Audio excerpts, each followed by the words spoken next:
Hello, ladies and gentlemen, and welcome back to another edition of the RWT podcast. My name is Mike Larkin, and as always, I am joined by my boys, the dead man of RWT, Paul Morales, and DC Daniel Crimmins. Gentlemen, wow, it is Rumble season. Wow.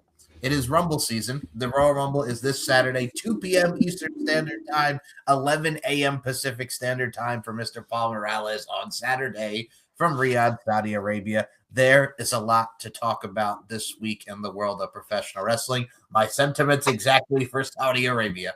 So that means,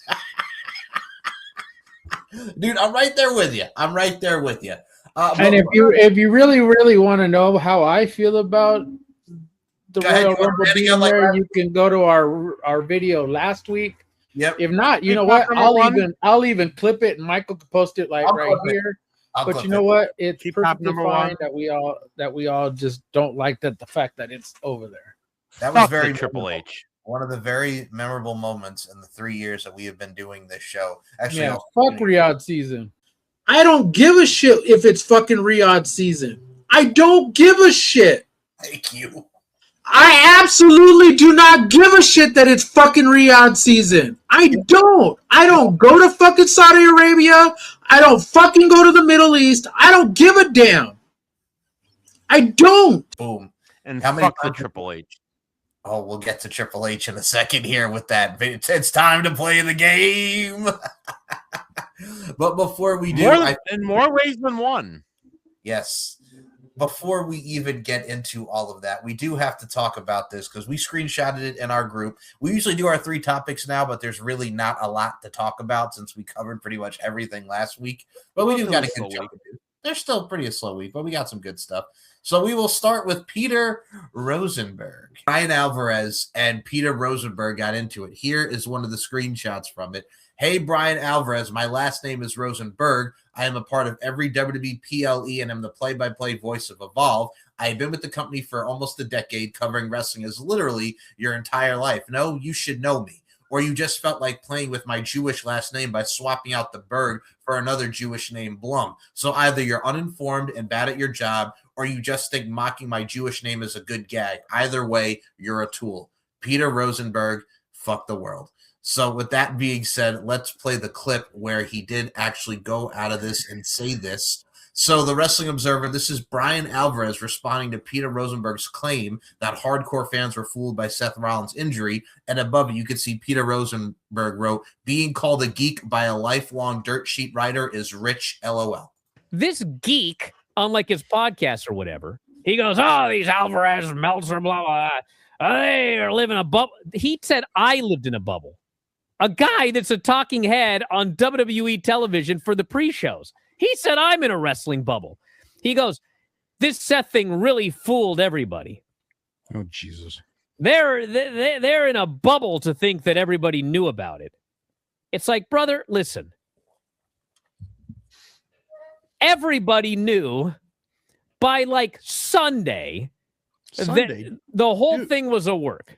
Dude, I don't know if it was you or someone else that I talked to, but when it happened, I looked at the clip and texted them going, he's selling.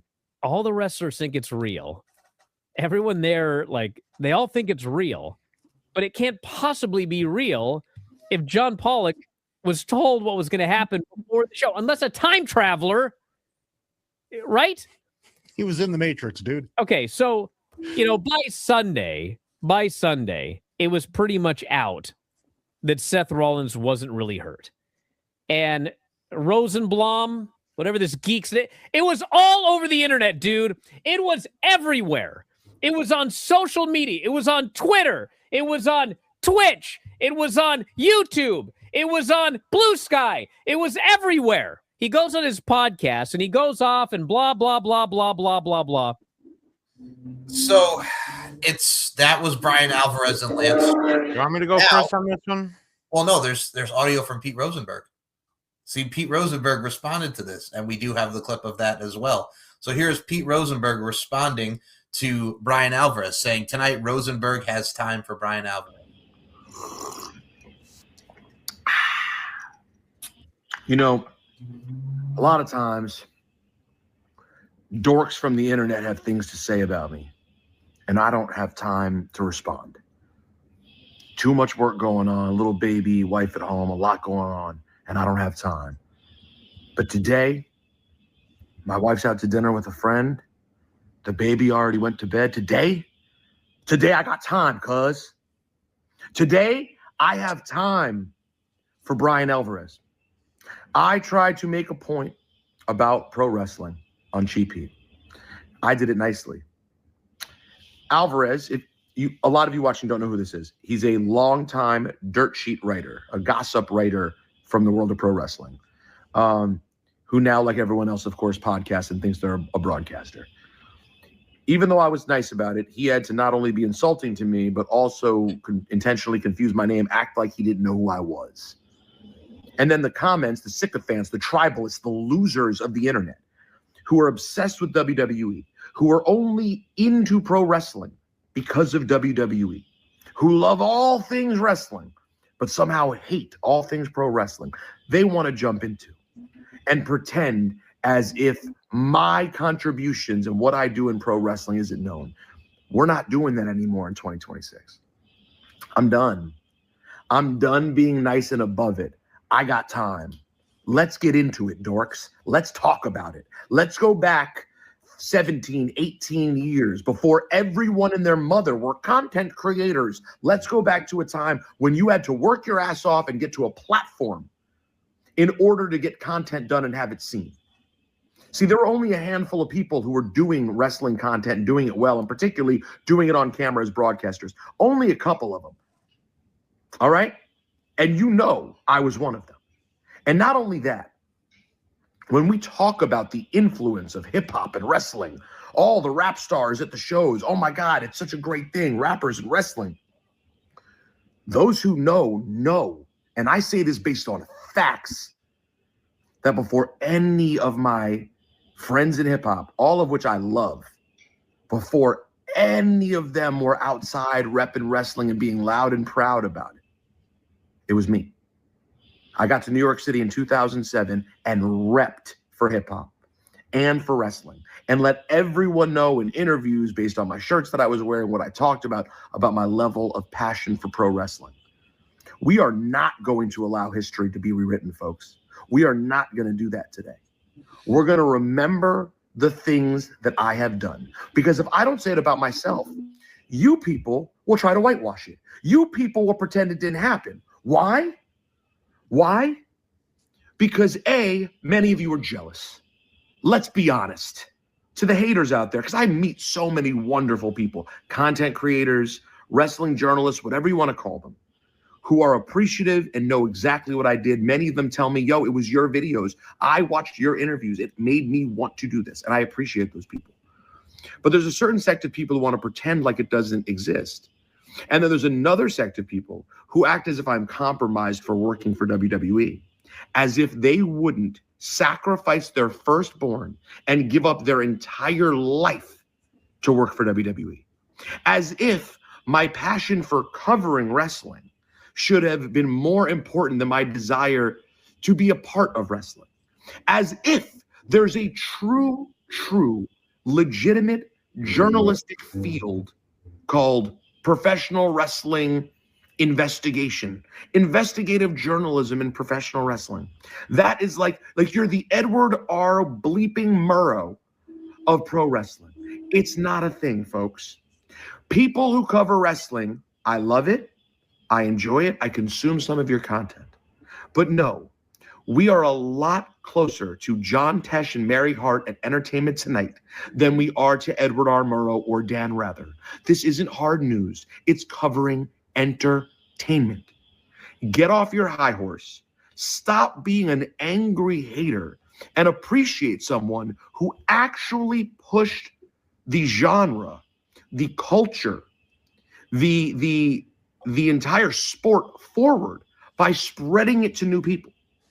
When I first was covering it and talking about it in a big way, we're talking about 07, 08. This was not the best time. And just recently, it's so funny. I know it's ridiculous that I get ruffled by people like this when one of the best superstars of the era, one of the greatest superstars of all time, I introduced them to my wife at a Fanatics Fest. And the first thing he said, it was incredibly touching. And I need to tell him if I see him in Saudi. He was like, your husband was talking to us and covering us and talking about this whole thing before anyone. He was like, we thank this man. Like, he put me over so big to my wife. Not a thought I knew that he had, a level of appreciation I knew this future first ballot Hall of Famer had. But then I have to deal with yo-yos like this who can't just have a back and forth we can't just have a conversation about viewing an injury angle differently. You have to come for my name, come for my credibility, bring in all your loser, your neck beard, fart sniffing losers to jump on me as well. Nah, we're not doing it anymore. Not in 2026. I am a former 24/7 champion. I'm in the record books forever. Champion. That makes sense to you? You ever been a champion in anything besides the buffet? Do you understand? I stepped into hip hop. Kid from the suburbs stepped into hip hop. Nothing but passion. No business being there. Passion and knowledge. Fought my way to becoming the longest tenured host in the history of Hot 97 mornings. Broke some of the biggest careers in all of hip hop. Interviewed the biggest of the big. My words would get me phone calls from the biggest artists on earth. I made it to the top of hip hop from Chevy Chase, Maryland. Then went to ESPN. Have sustained at ESPN for a decade. And then, after that, made it to WWE, my dream job, where I've lasted for almost a decade too. Nah, no dirt sheet yo-yos are taking away what I've done. The time for that is over. And don't play with my name again. That part's serious. Don't do that. And if you're going to, keep the same energy if I see you. If you ever leave the house, if you get out of your mom's house, out of that basement, keep that same energy. All right? Hot damn. So let's go to the two.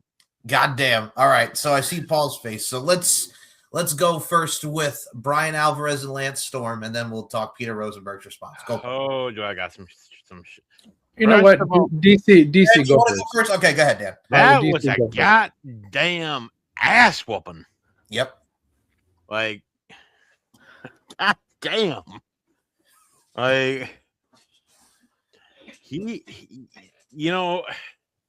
I would equate that whole thing to when Austin came out, beat up basically the entire alliance, and like he's just stomping mud holes, like. And dude, honestly, what it is, I think it's a high degree of jealousy on Alvarez's part. Without Meltzer, Alvarez is a fucking nobody. Well, he's an indie wrestler who was trained by Buddy Wayne, and not very much a good one. So, but see, and you know what? It's like Alvarez said. I guarantee you, if the WWE called out to Brian Alvarez right now and just said, "Hey, we want to bring you in. First night's going to be a Royal Rumble. We're offering you X amount." Tell me Brian Alvarez wouldn't sign on the dotted fucking line right then and there. Yeah. To quote one of my absolute favorite wrestlers of all time, everybody's got a price. Very true. For the $1 Million Man. Me, Paul, everybody in this planet has a price. There's that, we all have that one company that, we'd never work for, but if they offered you just the right thing, you take it. Oh, we're going. We're going. If WWE offered anybody a job, the right amount of money, they'd fucking take it in a heartbeat. Oh yeah. And they can say, even the wrestlers can say, it's not about the money. I wouldn't. You're going to tell me that, let's say, for example, Kenny Omega, or even better. We'll do everyone's favorite, Will Ospreay. He's one of my favorites. But let's say, for example, Ospreay's contract came up at midnight. WWE were to offer him a set amount. Let's say $8 million for 2 years. Right. They never do it, but let's say hypothetically they did. And they said you don't have to relocate. You only have to work 2 weeks a year. Or not 2 weeks a year, every fucking night's contract. 2 weeks a month. Do say 2 Raws a month and the occasional PLE.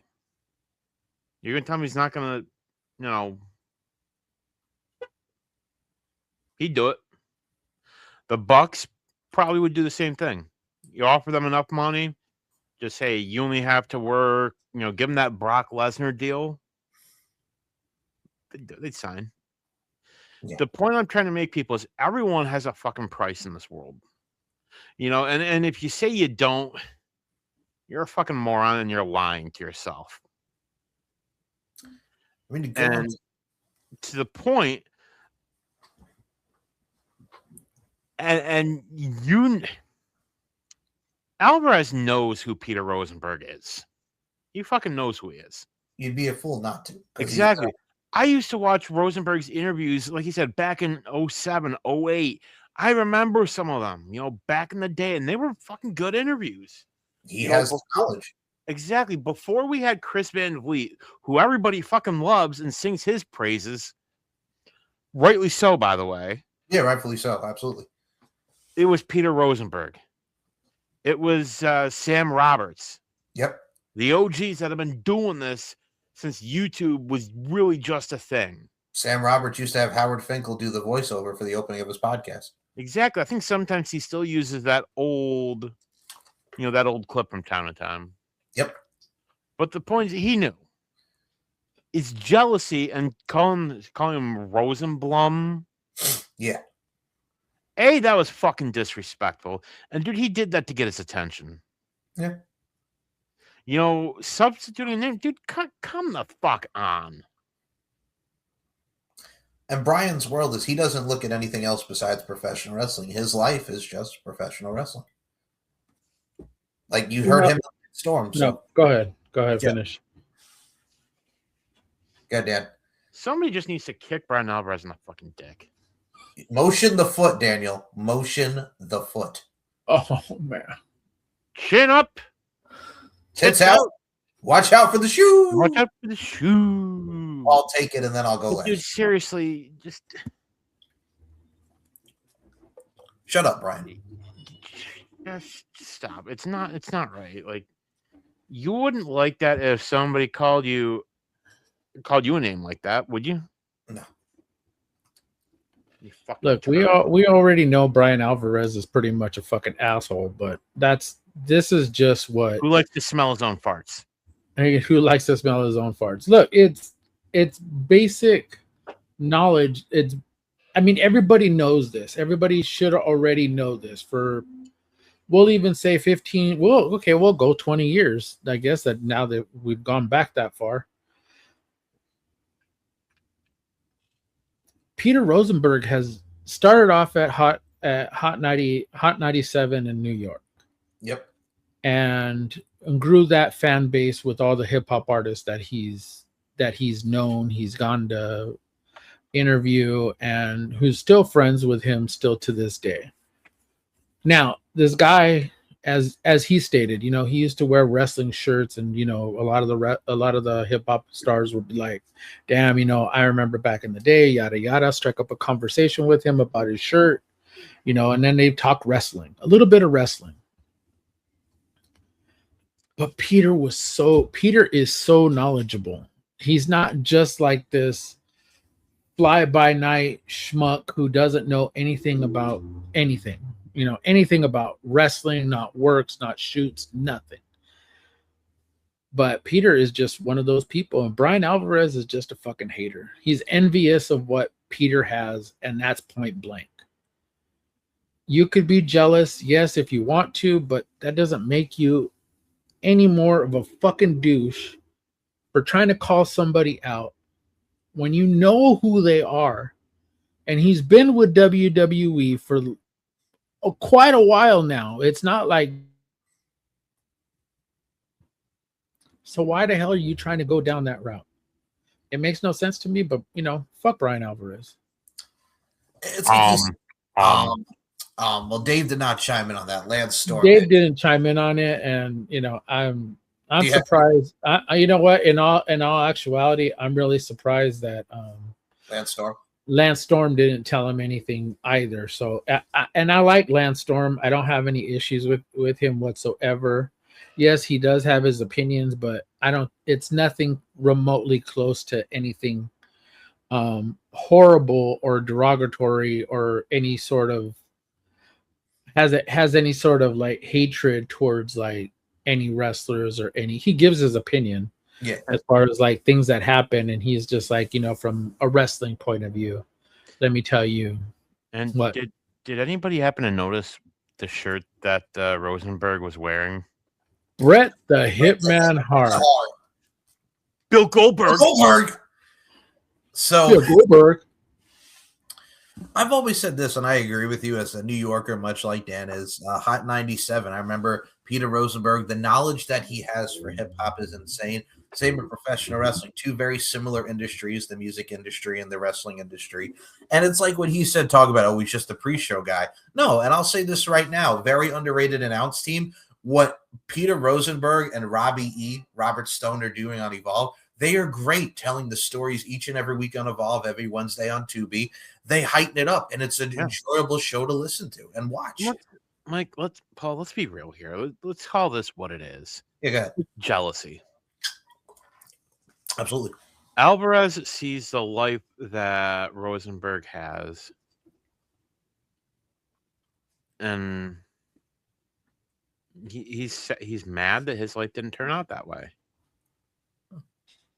And I will say this. We'll actually do this one next because we mentioned the comments and how it irked us, but here is something else that's going to irk us. So we will go to this one next. We're going to talk about Michael P.S. Hayes.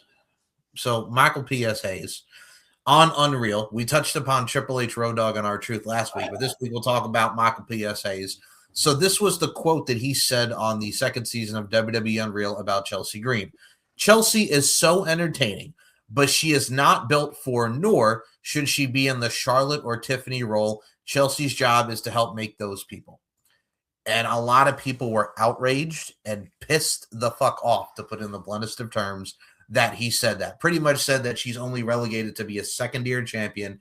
And yeah, she's not fit for the Dolph Ziggler. Yeah, she's Dolph Ziggler pretty much of the women's division. She's not fit to be the real women's champion there. Not the head title, just the secondary title's fine.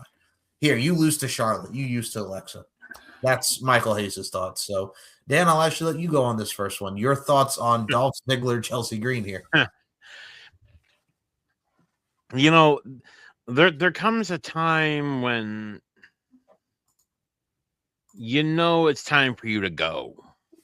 It's that SpongeBob meme. All right, I'm gonna head out. Yep. Or when you have you have a party, you have people over to your house, and you got that one person that won't leave. Yep. So you kind of you look at your watch, you look up at the person, back down to your watch, or you look at your phone, back up the person, and you're just like, yeah, it's getting kind of late, isn't it? Yep. Like, no one's disputing or dismissing the impact that Michael Hayes has had on professional wrestling. He's had a hell of a career. From the Freebirds to Doc Hendricks, to managing the Hardy Boys, and dressing like a teenager. Like a father who's going through a midlife crisis and is shopping at Hot Topic because that's where he thinks the cool kids shop. Pretty much. Dude, it's time to go. Like, it's not about what you think is popular anymore. It's say what you want about Vince McMahon, but at least when push comes to shove, Vince did have the foresight to be like, okay, we really need to make a change. Right.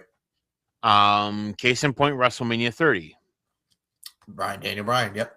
He saw that, hey, we got to make a change. Kofi Mania. Mm-hmm. You know, you look at somebody like Dolph Ziggler, the fact that that dude can go as well as he can at his age. Yeah. Like Dolph's getting close to 50. Yes, he is. You have Chelsea Green, who has gotten over so organically with the fans. You know, you see interviews with her. She's so well put together. She's kind. Like, she's the kind of person you want representing your company. All right. And I don't get it. Like,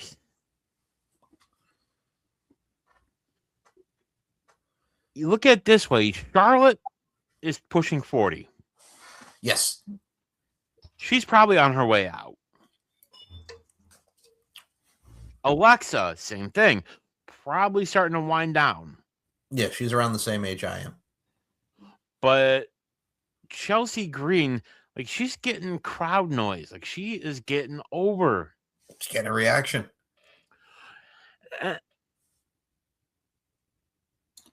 I think what makes it look. I think what makes this even more sus is the fact that he's saying all this and then he uses those names, Tiffany Stratton, and he uses Charlotte Flair, and he's trying to tell us, the fans, that Chelsea Green, who has gotten over organically, who is uber over with the crowd, she can do no wrong, whether she's winning or she's losing. She can do no wrong because she has that enthusiasm. She has that passion and love for wrestling. You know, you talked about Chris Van Vliet. He's no Michael Larkin. Okay, I'm sorry, but he's no Michael Larkin. Thank you. You know, you're welcome. You're welcome. But you know, truth is that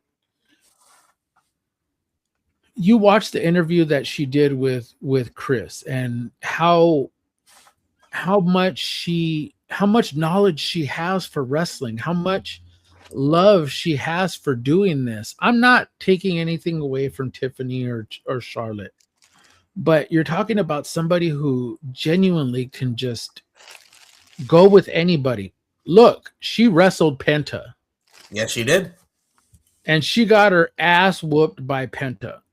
And that was fine because she knew by the crowd's reaction that they loved it. And, you know, watching her now in the ring, even with Michin, even with Julia, you know, it doesn't matter who she's in the ring with. She's gonna go out there and she's gonna bust her ass with anybody.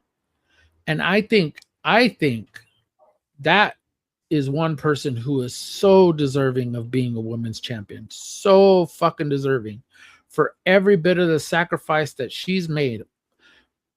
Coming to WWE, being released by WWE, making her way through the independent scene, and then coming back and making the most of the moment that she has in WWE. And for Michael P.S. Hayes, he needs to take his ass back to Bad Street, USA, because that's the only fucking place he fucking belongs. And that's not even, and you know, if that's in Atlanta, Georgia, hey, take your ass back to Atlanta because ain't nobody wants you here. I do have to ask, Michael? Yes. How did we get here? You know what? Hold on. Well, the fact of the matter is, Michael P.S. Hayes, who was a legendary member of the Freebirds and had the legendary feud with the Von Erichs at the Texas Sportatorium of World Class Championship Wrestling, really became a member of the WWE. He was first Doc Hendricks back in the middle 90s, and we also got to find out the fact that he is a bumbling idiot when it comes to today's generation and women such as Chelsea Green and all the up and young talents coming up from NXT, and he's really out of touch with today's fan base and the general consensus of the age medium. So the way I feel about Michael Hayes and how he said what he said about Chelsea, much to what Paul said and what the Dan said, the match with Penta, even when she was Laurel Van Ness, that got over like Rover in TNA. She started out as the rich girl, and then when she got dumped by Braxton Sutter, the Bridezilla, and that was funny. Then she became a women's champion before she left TNA, and she helped got Allie over from that ditzy character to being Allie, who she would become in TNA. I mean, this is a girl who started on the Tough Enough that also featured the Velveteen Dream and so many other people that would go on to NXT. And I mean, this is also a girl, like Paul mentioned, got released, did the Indies, she did Japan, she did Lucha Underground, came back, then got released again, then went back on the Indies, and then now she came back and she's been stronger than ever with the Karen character, with this character, since she's been the United States champion, the stuff she's doing now with Ethan Page as the AAA Mixed Tag Team Champion. She could do anything and make it work. We saw what she did with Jade Cargill on SmackDown, with Jordan Grace as well.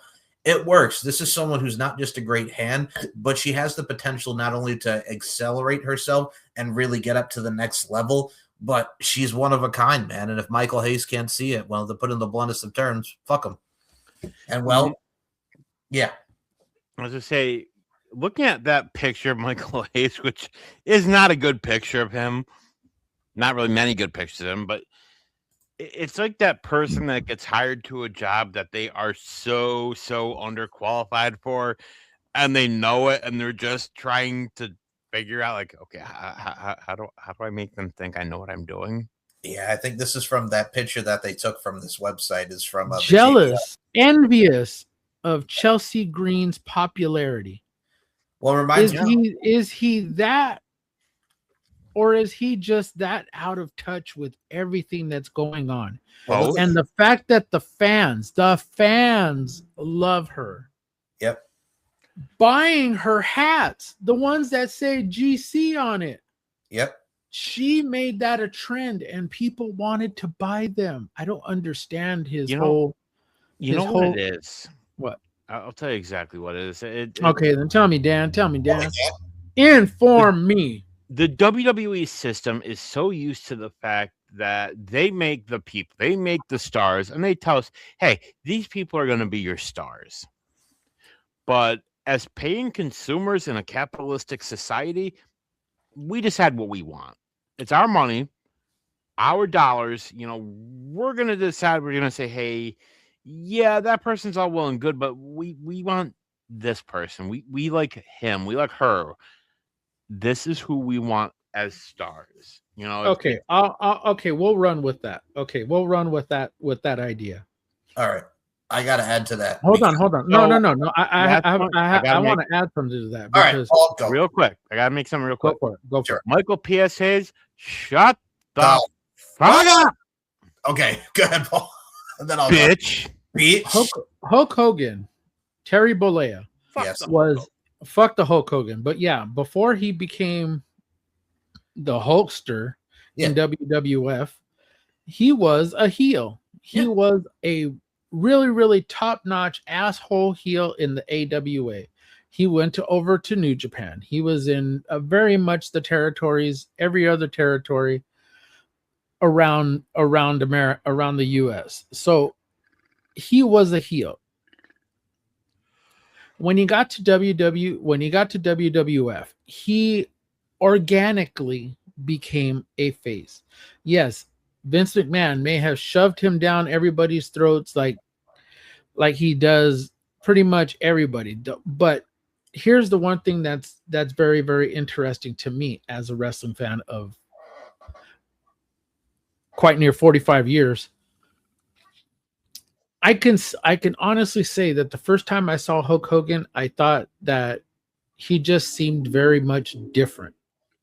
And I realized why people organically, followed him and continued to follow him.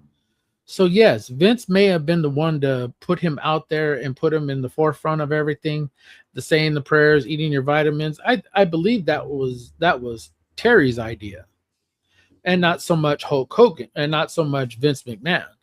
Now let's go forward, fast forward. He put Bret the Hitman Hart out there, and wasn't great by any means on as a promo. The one person that was great as a promo was Shawn Michaels. So you go back to like 91, 92, 93, that era, 94. Who led it? Who was the ones that led it? It was just Bret and Shawn. Yep. Go to Stone Cold Steve Austin. Yes, he came in as the ringmaster. Yes, he all of a sudden, thought that as $1 million champion. He didn't want to have that, but he took it. But what he did is that he flipped the script and found something that worked for him. Right. And what happened? He organically got over because of the crowd. And, he was going to want to whoop everybody's asses. Dwayne Johnson. Rocky Maivia was a trash fucking character. But somehow, all of a sudden, just be yourself. Go out there and cut promos that as yourself. Guess what? That guy, Dwayne The Rock Johnson, got over. John Cena couldn't fucking cut a promo, couldn't do much of anything. All of a sudden, Stephanie McMahon goes to the back of the bus, hears him rapping with Rey Mysterio. What happens? John Cena is born. Go out there and go do your thing. Go out there and go rap in front of these people. Start dissing people. Start dissing everybody that you're wrestling. It organically got over with the crowd because of what he was doing. Roman fucking Reigns. Yep. Joe, I'm sorry, and I've said this in someone else's in a thread just this past week. I said for the first 6 years of Roman Reigns' career after he left the Shield, he was dog shit. He wasn't popular. People booed him. Not even his own cousin coming out and raising his hand at the 2015 Royal Rumble was going to fucking help him. Yeah, the Usos it took COVID to make it happen. And no, it took COVID and him being with Paul Heyman in order to put him over. So yes, there are stars who have organically gotten over. Believe me, I'm just naming the guys. We can do the list of women who have gotten over without needing anything from Vince McMahon. They got over because of the crowd. And that's what you want. I always look at it like this, and you make a great point. I think what I'll say to put a bow on it, because you guys make great points. One thing I want to add to the Chelsea Green. Yeah, Dan, we make great points. We make awesome points. So, to reiterate what Paul is saying, yeah, I think you got a lot of people, both male and female, that have gotten over despite the WWE system. People that have, how do I phrase this? The catchphrase you just said. Awesome, The Miz. Yeah. You got people that have gotten over despite the system who were set up to fail. Dean Ambrose. Yep. Ambrose. The list goes on and on and on. Elias. LA Knight. LA Knight, yep. LA Knight. What the hell's his name? Fucking the one that was with The Miz. Oh, Alex Riley. Alex Riley got organically over. What happened? Until he pissed off Cena. Zack Ryder. Yeah. Matt Cardona. Yep. Matt Cardona. Who was the intelligent guy? I can't remember his damn name. Damian Sandow. Damian Sandow got over like fucking crazy. And everybody was just like, come on, man. How do you not see this? Guys who should have been champion. By the way, that's going to end up being a roundtable discussion because that it needs to be. All the guys that have never been WWE champion, who have never been held a WWE championship. I don't remember Scott Hall winning a major championship, not even in WCW or the AWA. There was an interview with Eric Bischoff where he had talked about Scott Hall, and he had mentioned that there were plans at one point to put the WCW World Heavyweight title on Scott Hall.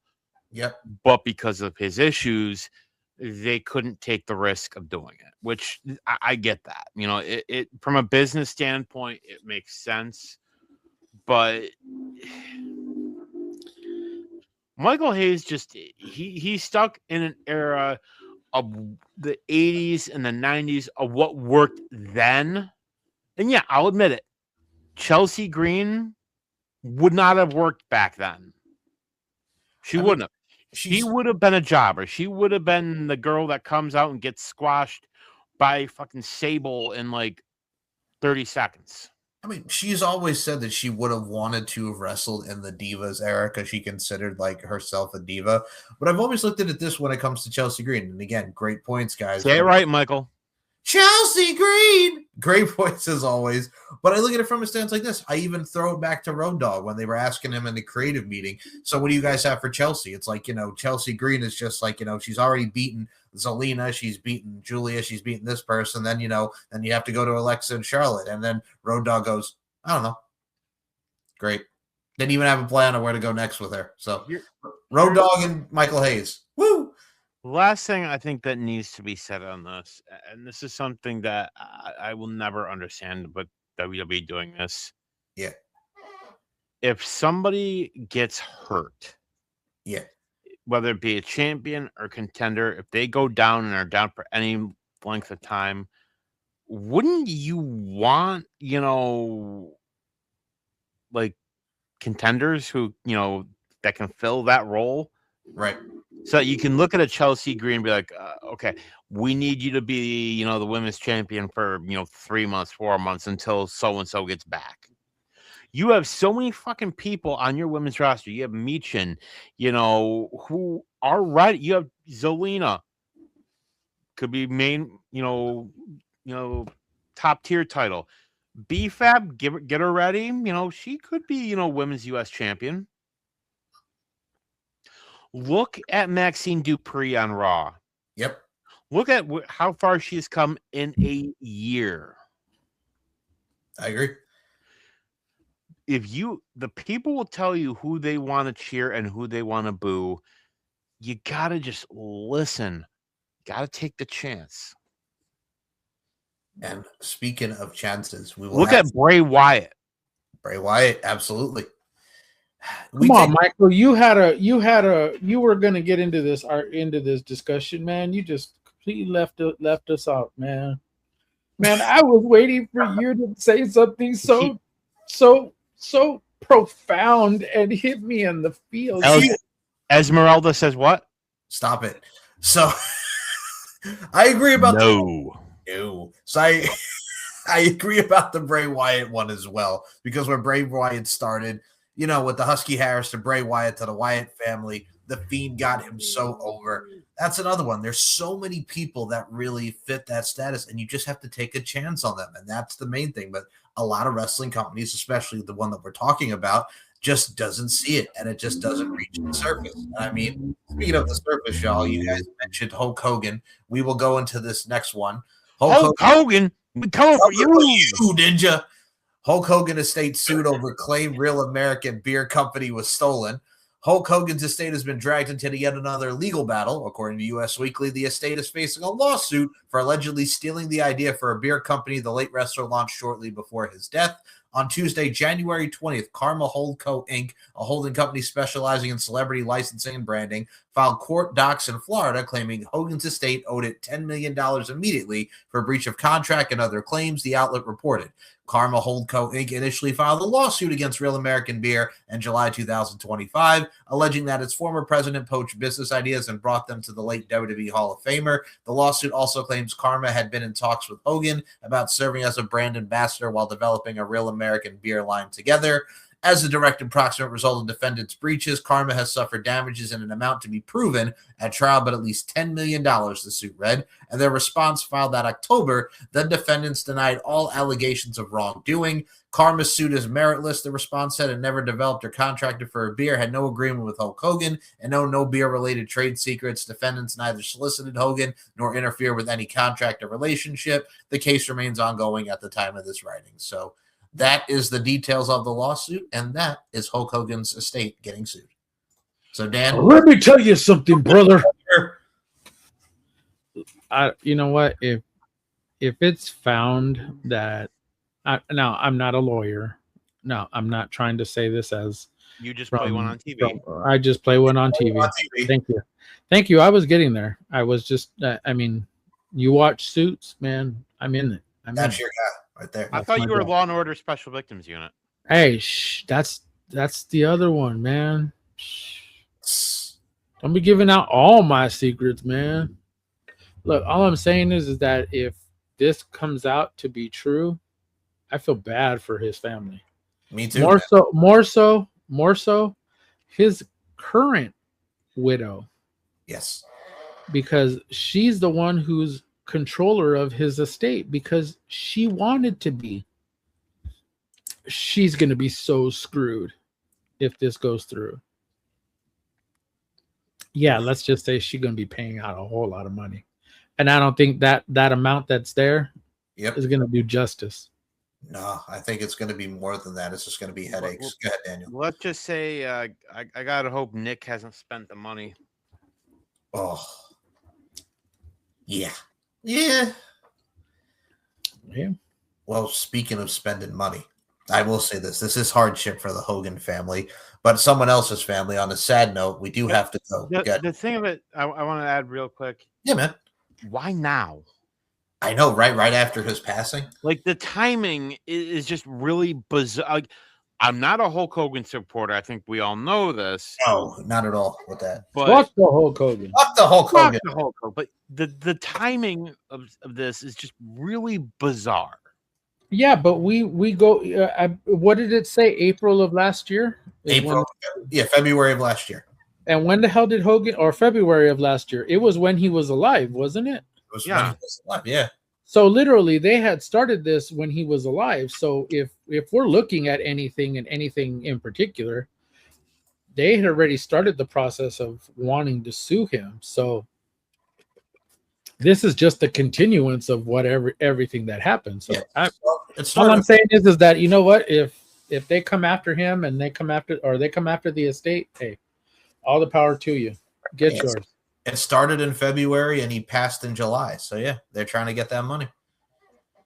Money. Yeah. Okay. Yeah. Money.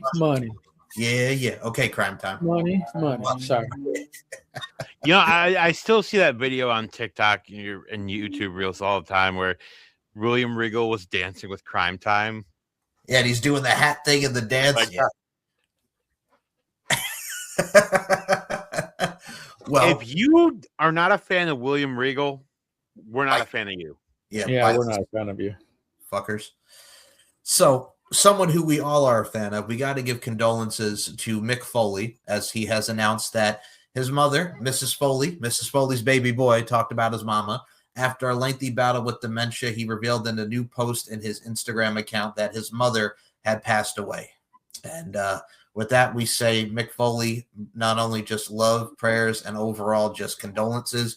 You're one of the good ones, Mick, and we love you, and we send nothing but heartfelt wishes to your family at this time. You know, knowing what dementia is bad enough on the patient that has it. Yep. But seeing what it can do to the family that's still behind, I can't imagine what the Foley family has gone through.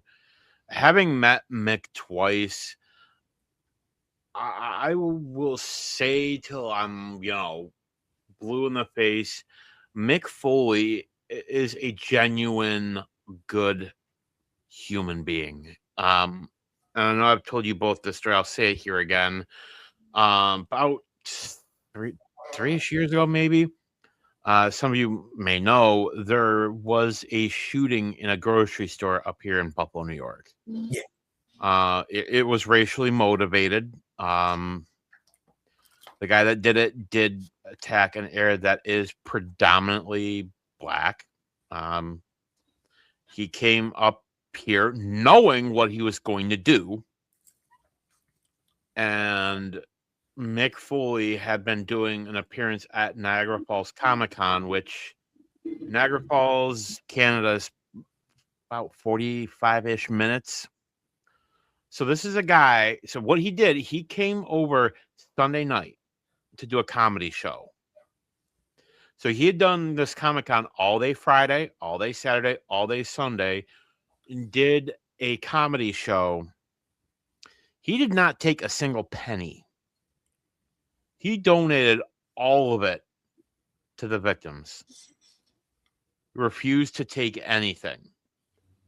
He did a show, and he even did a meet and greet for people that paid a little bit extra, which honestly, if you ever get a chance to see one of his stand-up shows, do it. It's a great time. You know, he tells the story. You know, the funniest question that somebody asked him was, as the Undertaker is throwing you off the cell, what was going through your mind? And his response was, well, I didn't have much time to think about it, but my one thought was, this is going to be bad.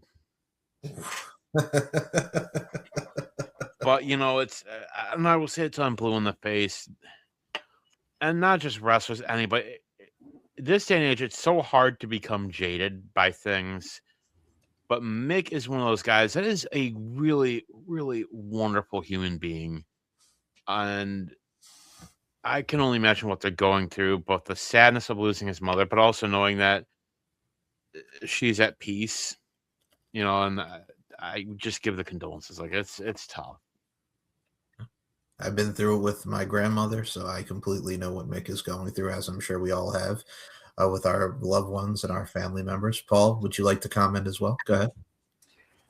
You know, Mick has always been such a genuine person. We're not going to go into the, you know, how he feels about politics. We're just going to talk about the human being, the genuine human being that he is, and wanting to put people over, you know, and wanting to show love to everybody who has ever come in contact with him, you know.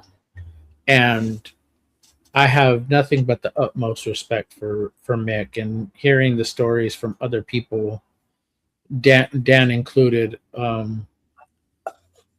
and seeing how much of a beautiful soul Mick is. I mean, it's just I would say it was. His mother did an amazing job with him. His mother did an amazing job raising him. And Mick, I personally don't know what you're going through, and I don't know what your family is going through, but you know, my condolences, my prayers, you know, for strength to all of you. And you know, I hope when you look back at everything and all the memories that you have of your mother, know that there was laughs, there were smiles, any tears that you shed going forward, embrace every single bit of them, because you know what, you earned that right to be called Mrs. Foley's baby boy. Whew, I felt all bang bang. Rest in peace to the mother of Mick Foley, and our condolences to the Foley family. Hit me right here, guys. So a couple more stories before we get into our Royal Rumble and Saturday night's main event talk. We do have to talk about the man with 3 H's, that being Triple H, because of You mean the other Paul?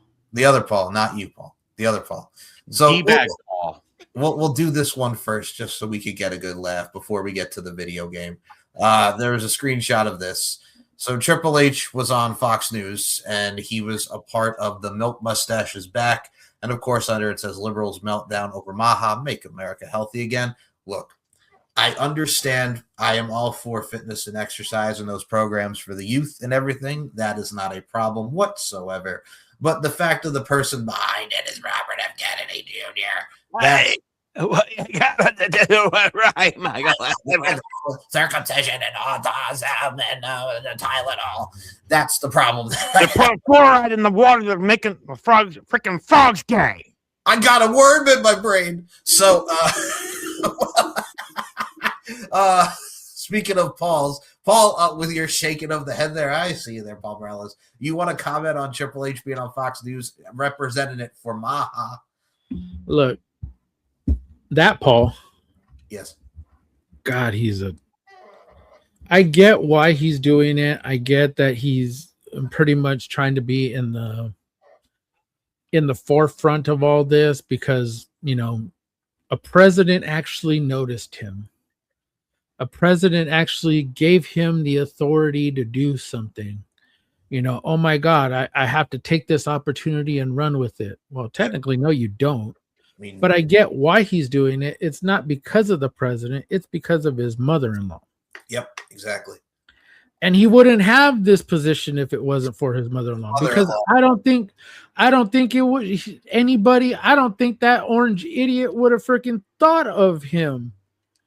I mean, yeah, he was in a little, came across him, when he came into WrestleMania, that one time when he got stunned.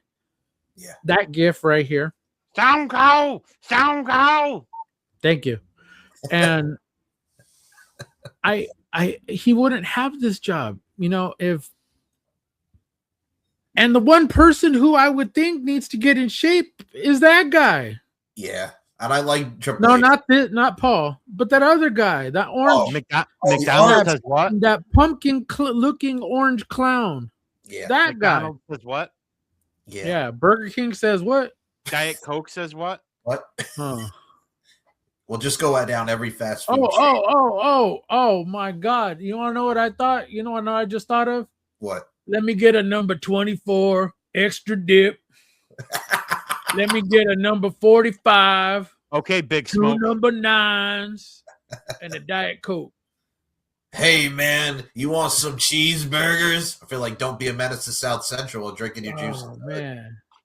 Yeah, but I that know was Paul I'm sorry, but DJ my line was a hell of a lot better because that was from fucking Grand Theft Auto San Andreas. All right, well, yeah. Greatest fucking entry in that series. I have to friggin' go back and play that now. I haven't played that in over 20 years. That's a fucking great game. I used to play that as a Dude, kid. I still fucking play it. I was playing it today. Really? Nice. I have it on my Switch, so I had to get the trilogy with Shout out to Samuel L. Jackson. Samuel, yeah. Fucking 10 penny.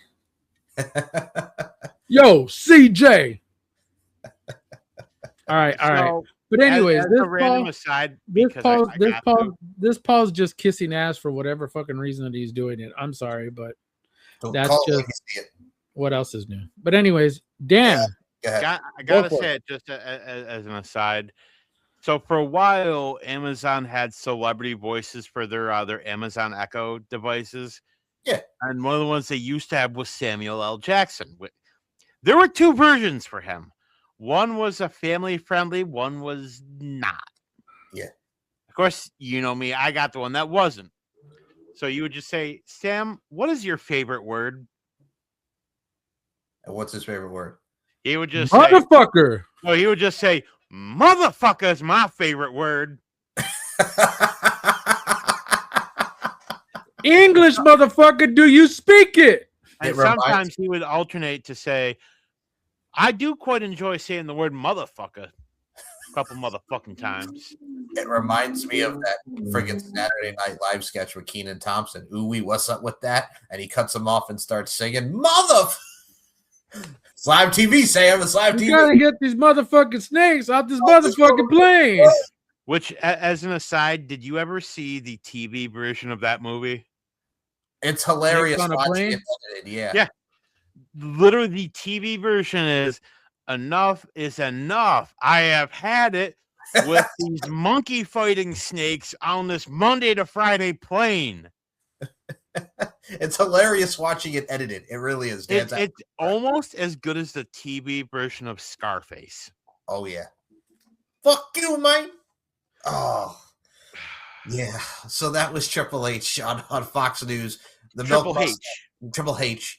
The milk mustache is back. Make America healthy again. All right. So that, with that ass kissing aside, and I get it, but he's just kissing ass. It's what it is. Let's call it like we see it. So, time to play the game, everybody. So there are, for WWE 2K26, we have the King of Kings Deluxe Edition with Triple H on the cover, 30 years of Triple H. We got the Attitude Era, and we got The Show Never Stops for WCW and WWF, the Monday Night Wars edition. I think it's very cool, but a lot of people were pissed off because it's like, hello, CM Punk, how about his career? But no, we got 30 years of Triple H. So, Triple H, dead. Here's the thing. The WWE and 2K, they really haven't said much. You know, there have been a couple cryptic, posts on social media.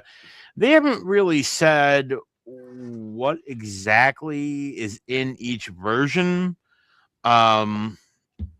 Supposedly, the Monday Night Wars version is supposed to be like the top tier version of the game. No pun intended. The Triple H version and the Attitude Era version, from what I heard, are supposed to be like the deluxe editions. Yeah. And then they're going to also have the base game, which is supposed to have Punk on the cover. Supposedly, CM Punk is going to be the showcase mode. But what I'm excited for, fucking thumbtacks. Yeah. Are they bringing back the island too? I think you said, like, the island was cool. That was a cool feature. They are, but see, I guess what the story I'd heard, and again, this isn't confirmed, but allegedly the story is it's going to be like faction warfare because Roman Reigns is no longer the head of the table, so you're battling for who's going to take over. Okay, I understand that. The only thing that gets me is like you could buy the game, but fuck, man, it takes up so much damn storage. Yeah, especially if you download it. Oh my God, you have to have at least a 4 terabyte freaking a memory card, and for a lot of these games, like if you're downloading them, unless you buy the actual game, but to download it, oh my God. Like I got it on Xbox, 2K25, and like literally all I have the Mass Effect trilogy. I've got Red Dead Redemption 2, a couple of great game. I have played Red Dead 2 like 8 times, beaten it so many times that I still play it because it's a fucking awesome game. Well, that's I just mentioned freaking Grand Theft Auto San Andreas. I probably rolled that game over like 100 times plus by now, and I still fucking play it. I don't give a shit. I still play GTA 5. Yeah, exactly. See, I'll be honest, I still, 2 of my favorites in the WWE category. You like playing Miss Pac-Man. That's all you like playing. Hey, I got no. Let's get it right. He plays Hello Kitty Island Adventure. All right, that one too. Okay, Butters. You both can fuck right off. No, but I mean, I look at it from look at it like this. I do have the Namco, by the way, with Miss Pac-Man and Galactica and all those friggin' race games. Oh man, so do I. Hey man, no. So 2 of my favorites I still love playing are Shut Your Mouth and Here Comes the Pain. Like those are two of my top favorite. Wasn't Triple H already on a cover? Yeah, he was on the cover of Shut Your Mouth with others. Yeah, Shut Your Mouth. Right? And SmackDown versus Raw 2010. Oh, SmackDown versus Raw. That's the one. That's the one that I was thinking of. Oh, and I think what was the other one? Oh, I still have Def Jam Vendetta, the first one, not the one for Escape from New York, not the New York one. You remember Showdown Legends of Wrestling? I have that too. I have Legends of Wrestling. Terrible game. It's a horrible game. So, real quick, my brother had bought one of those. My sister-in-law bought my brother one of those one of those games that where you could put up on a TV and then it has like a joysticks for Yeah. 2 players. Yeah. And it has like some like 10,000 games. Man, I've seen WWF WrestleFest. I've seen Yeah. Superstars of Wrestling. I've seen Royal Rumble. I mean, he has WCW games on that thing. I was like, I'm gonna have to borrow this right quick because I'm about to take it home. Because you play that. I'm about to borrow this right quick, man. I mean, Yes, I man. remember, and Paul, I know, you and I, we're more seasoned than Michael is. Thank you. I appreciate that. All right. WrestleFest. My AARP card says that I'm a little bit more seasoned than both of y'all. So It does. It The does. WrestleFest arcade game from back in the day. Yeah. Simple Yeah, 'cause- and concept, but great fucking game. yeah, and it has it has 2 different versions. It has the home version and then it has the arcade version, which the WrestleFest, man, that one was just you had to know what the moves were, because if you didn't know what the hell they were, you're just over there punching and kicking and doing nothing. Well, it's like Get it. WCW backstage assault. Like, who cares? Oh, That game yeah. is producing shits, and you know it. It is. It's horrible. I'd rather play the backyard wrestling with fucking Insane Clown Posse and Sanjay Dutt and all the friggin' people in that one. I would rather play WrestleMania 2000. Oh God, I'd rather play Crush Hour than fucking any of that fucking Crush Hour. That game's Crash Bandicoot. I would rather play WWE 2K20. Oh, that's even fucking worse. Oh God, that was so bad. That was. I really had to get. You know what? I had 2K18. Yes. Seth Rollins was on the cover, and I had it, and then I was like, you know what? I needed to make room for more games, so I got rid of it because I think I bought it for like $10 on the, because I have the Switch, so I bought it for like $10 because it was on sale like some years ago. Actually, when I got the Switch. So yeah, I've had it for literally almost 9 years now. I still have the only TNA game that they did. I have the TNA Impact video game. Oh yeah, Suicide, Eric Young. Speaking of TNA, there is a rumor that several TNA stars were scanned for this game. Joe Hendrick. Well, he's been signed, so there's that. Now they did release a image on social media. Are they going to have Tessa Blanchard on it? Oh God! No, fuck that. But one Go of the ahead. things Sorry, my bad. they showed is Mr. Iguana. Yeah. Well, they showed a picture of an iguana, but who the fuck else is it going to be? No, it's fucking Mr. La Parca. It's Skinner. No, I'm kidding. You know, the only way I'm gonna accept La Parca being in the game is if they include a file that had Sabu's WCW theme. Oh God, yeah. Which I know it's a different La Parca, but just one time I want to see him come out with the chair and do the. I remember playing WCW versus NWO Revenge. Oh damn. Okay. And I had La Parca as the WCW champion. Wow. Okay. Well, it was like I think it's like every game that I believe that we've probably played that was like WWE, either SmackDown or Know Your Role or Here Comes the Pain. I think any of them we used somebody who wasn't like a WWE, who we didn't think would be a WWE champion, because I remember the first time I put Eddie Guerrero as one. I remember I had Chavo Guerrero as a WWE champion.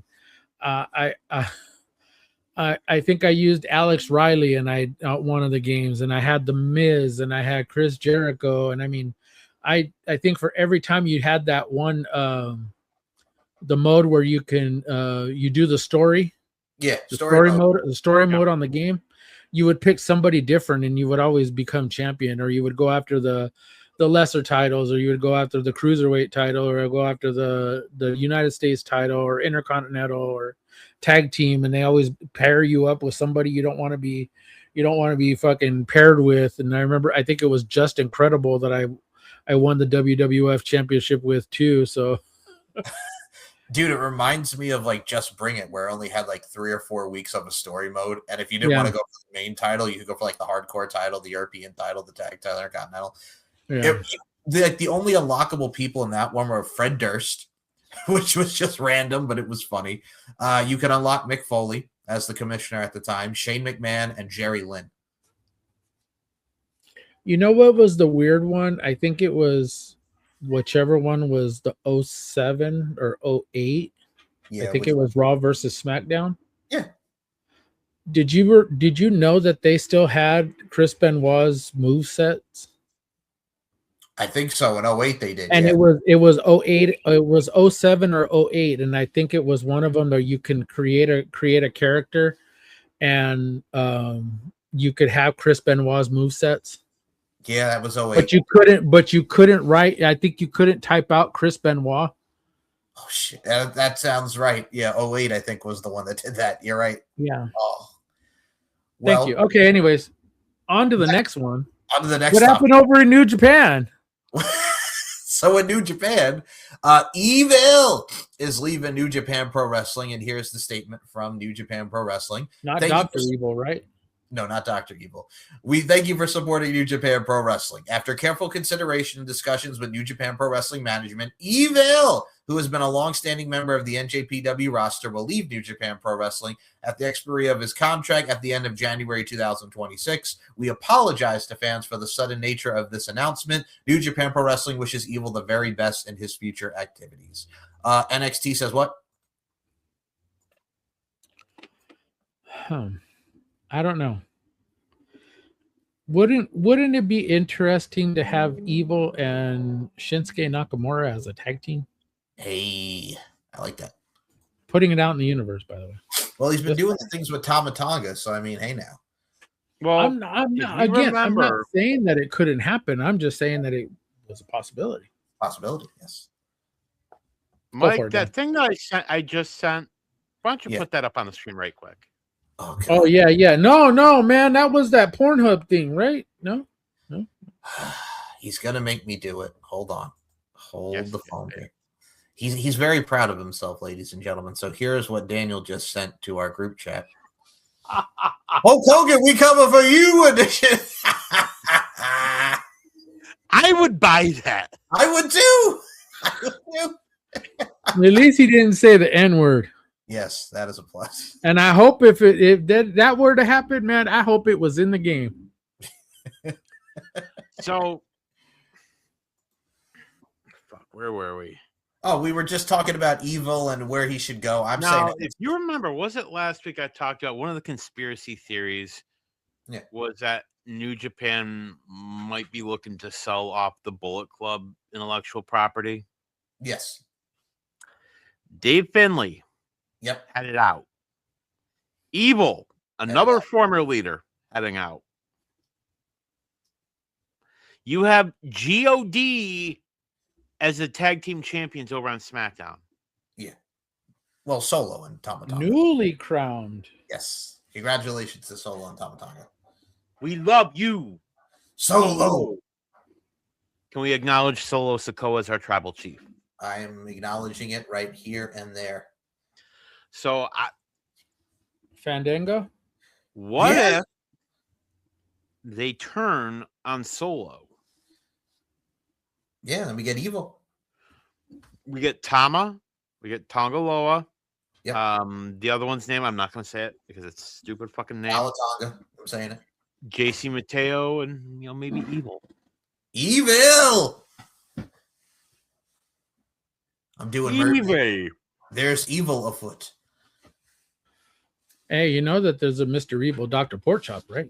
That is very true. Yeah, that's right. That's right. My wife makes them every Thanksgiving. Shout out to Paul's wife. Hi, Paul's wife. We hope you had a great birthday. Hope Paul brought you donuts. Donuts. I knew there was something I was supposed to do. Kidding. Oh, but yeah, I'm excited. I think he's such a good wrestler. I remember watching him on Ring of Honor under his real name, the Takabi Watanabe. Like, dude is so good, and he's evolved literally and figuratively speaking as a human being wrestler.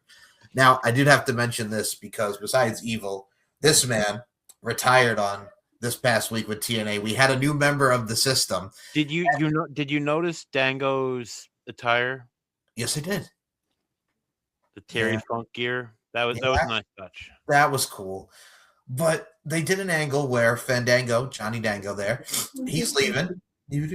And he brings out the latest member, which is Bear Bronson, which makes sense because Brian Myers and Bear Bronson, he trained him at Creative Pro Wrestling on Long Island. And they attack and turn on Dango. And then Cedric comes out, who faced Moose earlier in the night, hits Moose. And now the new members of the system, it's Eddie Edwards. It is Brian Myers, Bear Bronson, and Cedric. And Alicia's like, what the hell are you doing? But what do you guys think of the new system? It needed a change. It really, really, really did need a change because it needed an upgrade, but it needed fresh faces and a fresh air for the team. Getting rid of Moose would help him kind of move him along but I mean, he may feud with them for a little while, but it gets him out of that group. I'm not saying that he wasn't a champion because of course we already know he was. We also know he was an X Division champion. We also know he's a former tag team champion. All I'm saying is that it gives him an opportunity, Moose an opportunity to kind of do a little bit more for himself. So the other thing, didn't Moose get one of the Feast or Fired briefcases? No, it was Eddie Edwards. It was Trey Miguel. That's another one. Trey Miguel is back in TNA after that whole. We called it. We said it. All right, Paul, I will give you your flowers. You're the one who said it on the last episode. All right, Paul, we will give you your flowers. We all called it. He's back in TNA. Jay Miguel is back in TNA. Jay Miguel. God almighty. So it was kind of like one of those. It had to have happened because that was the only place where he was going to be welcomed back and allowed. Like I said, he would be allowed to do him as a solo act, not in the Rascals, but him as a solo act. It would give him the opportunity to branch out, to do more. Much like I think Leon Slater is going to end up doing the exact same thing. Once he drops that X Division title, and it'll give him an opportunity to move up, and we'll see him against Mike Santana. Eventually we'll end up getting him and hopefully Trey Miguel, because that'll be something that I want to see him and Trey Miguel. That's what I'm thinking. One-on-one. Well, that's what I'm thinking. He has the X Division briefcase. I mean, it was already spoiled that Eddie Edwards has the TNA title shot. The other two were Steve Macklin and EY. And I believe Steve Macklin just re-signed with TNA. So if I had to pick someone who's got their fired briefcase, I think it's Eric Young. Honestly, what I would love to see fucking happen. Yeah, go ahead. I would love to see EY go back to WWE, reform Sanity. Yeah, with Nikki Cross is there, yeah. Bring in Killian Dane. Alexander Wolf. Wolf's not doing much. No, that would be cool. But honestly, if I was to manage a guest, I love your idea. I think he's going to be the Scott D'Amore role. I think he's probably going to be more of a producer now.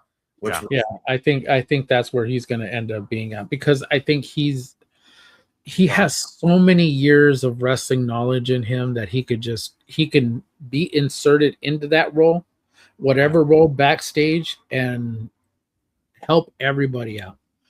And he's somebody who I will also add, I don't think got his flowers. No, not for what he did in TNA throughout all these years. We'll just strictly stay to TNA because we had his little brief WWE run, but looking at everything he did in TNA, man, I mean, from the jump. Turning Point 2007. God. Yes. When Scott Hall, God rest his soul, no-showed the event, and he wrestled twice. Yeah. Both hard-hitting matches, and which I will say now, Joe won't really talk about that, but if you rewatch that, you can tell Nash is already pissed. Yeah, and then he wound up slapping him backstage after that. Yep, I remember. Well, I don't think you can blame Joe for that. Like, No, the I'd be people had a right to be pissed. Yeah, I'd be pissed too. And Samoa Joe is not the kind of guy you want pissed at you. Right, exactly. But no, I'm with you guys. I think adding, everything that we got with Bear Bronson, I'm not just being biased because him and I went to the same school together, but like it's one of those things that we're both Long Islanders, but it's one of those things where I look like a guy like him who was in the Iron Savages in AEW, and like they were the comedy gimmick with the and now it's just, he's doing his thing, and he's really reinvented himself. I think he's going to go far. If you guys have not checked out the match he had with Frankie Kazarian for the TNA title, dude's got skills that kills, man. Shout out to Bear Bronson. Oh, now, gentlemen, we do also have to talk about, before we get to Saturday night's main event, there were only two things. Daniel did not watch Raw, so he does not know, but I will mention two things that I took away from it. I have to mention this because Paul has been for this for a long time, and I know he's very happy about it. Natalya elevates, Natty decimates. So Natalya cut the promo in her Natty gear on Maxine Dupree, which was really, really cool. I'm looking forward to seeing where that goes next because they're finally letting Natalya be Natty. What do you think, Paul? Come on, man. It's a long time coming. We knew she needed a heel turn. We knew we needed heel Natty. Natalya, even when she was this whole running around with their big old freaking hats and everything like that, it was like, when is this gonna end? Yep. And I get it. They wanted her to be this whole different type of vibe, almost a la John Cena, because John Cena was a face for so many years. Yeah, he was a face for over 20 years. And look at Natalya. Natalya has been a face for so many years. Even when they did the new Heart Foundation, she was still kind of the Heart Dynasty. She's a face. Heart Dynasty. She was still a kind of still a face, but kind of trying to be that heel, but she was still kind of in that face mode. And now they're giving her the opportunity, allowing her the opportunity just to for as long as her tenure has been with WWE, they're finally allowing her to branch out her character, and this is perfect. Watching her in AAA do this with Tormenta and all of these girls and Lady Apache, and watching her do the stuff in GCW, NWA with Kenzie Page, like Bloodsport. This is what we've Bloodsport. Yeah, thank you. You mentioned Bloodsport. You mentioned Bloodsport. I mean, that was another thing that I was going to mention too, because her and I know we don't like to. I know all the stuff that Masha's going through, but her and Masha kicked the shit out of each other. They beat the shit out of each other. If you guys have not checked out Bloodsport, it definitely is something worth watching.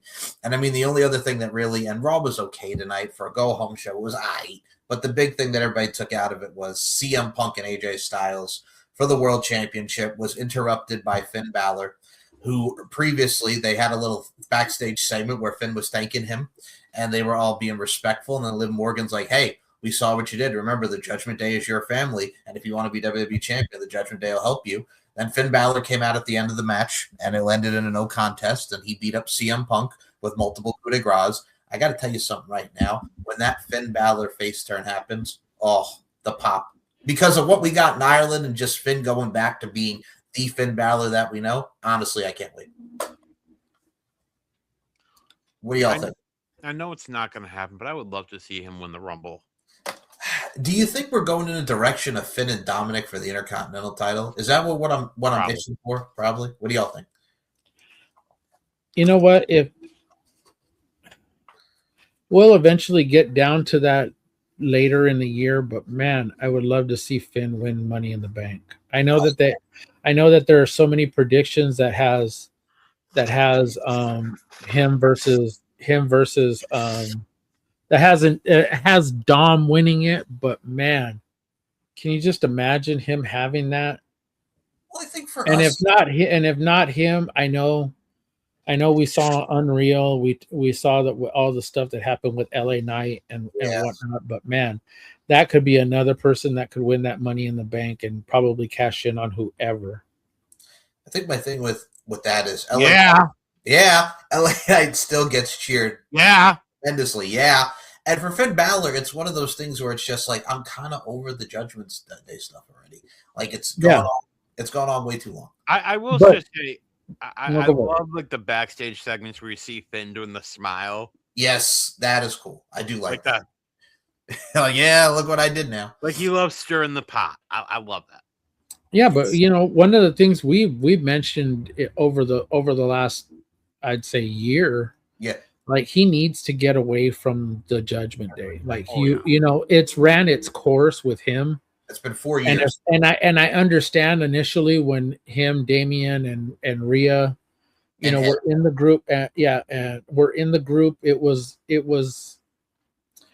nobody was the leader. Was the leader, and it all seemed like everybody kind of did their own thing, but made things happen for themselves. But somewhere along the line, it's like Liv got into and nothing against Liv, nothing whatsoever against Liv. I just think that it just seems like you need like we talked about the system just a minute ago. We need a breath of fresh air in the Judgment Day. Agreed wholeheartedly. Now, something that is a breath of fresh air, we'll combine them together because the Royal Rumble predictions also kind of mix with our thoughts on Saturday night's main event, which I will say was not a bad Saturday night's main event. I was pleasantly surprised. I think for our first match that we can do predictions on and talk about, let's go to the undisputed WWE Championship. It is Drew McIntyre and Sami Zayn. Now, I will say this, that fatal four-way at Saturday night's main event, off the chart from top to bottom with him, with Priest, with Orton, with Trick. Trick really shined. Sammy was the right winner. They're going to Saudi Arabia. I want to see Sammy win this. I really do, because the story is he's never beaten Drew McIntyre, and he wants to finally win the big one. I hope it happens. I want it to happen, but I think it's going to be Drew to retain. And I will start with Daniel Crimmins. Your thoughts, Drew and Sammy? It just seems to either way the fans are going to be pissed. Yep. They're not going to be happy either way. If Sammy wins, oh well, they only gave Drew a throwaway reign. No. But see, here's the thing. It's all gonna. You still have Elimination Chamber after this. Yep. Personally, Sammy is to me, he is the modern day Mick Foley. Very much so. Who has been cast aside numerous times. Fucking deserves it. Agreed. Saudi loves him. I think it makes sense. You could easily have Drew get it back at Elimination Chamber. Now we'll go on to you, Mr. Palmer. Is Drew or Sammy? I honestly think you can't go wrong with either one of them. And I know the crowd is going to be behind Sammy, but if you look at where are they trying to go with this championship? That's something that we have to look at when we make our predictions, because we have to try and figure out, and we'll eventually get to Elimination Chamber next month when we find out who the competitors are. Yeah. And once we find out who the Royal Rumble winner picks, it's in my mind, you can't go wrong with either one of them, but are you really going to give Sammy that moment at the Royal Rumble only to take it away from him at WrestleMania? Because I don't see him as being a long-term, like a transitional champion. I don't see him being a long-term champion. Hear me out on this. And the only reason I say this is I think it'd be a fucking awesome match. Kevin Owens has been out about a year now, right? Yes. What if he's ready to go? Yeah. Hear me out.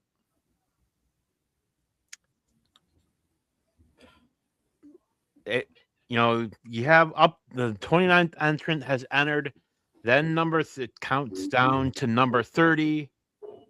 It's Kevin Owens. Wow. Yeah. He wins it.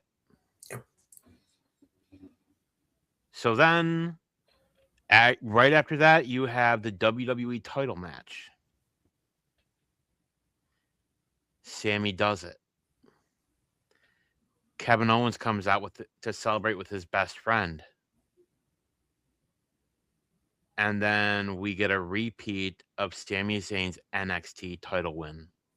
NXT 2014, yes, sir. You get Kevin Owens just beat the ever-living dog shit out of him. Bust him open, have him bleeding. And then the show goes off the air with Kevin Owens holding the WWE title. Because think about it. What hurt him? The pursuit of the WWE Championship.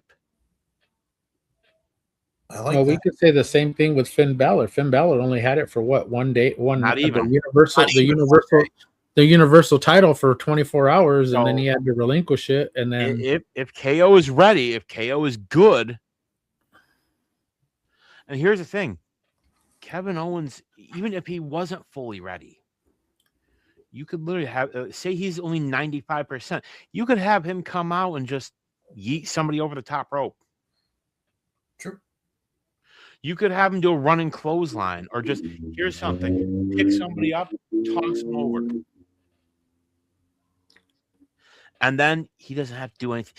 You spend the next 2 months between Rumble and Mania of Sammy trying to get to him. And Kevin just...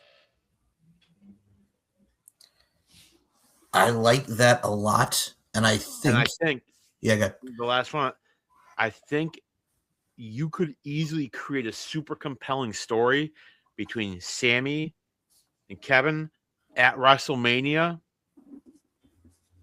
I think you'd have a great story.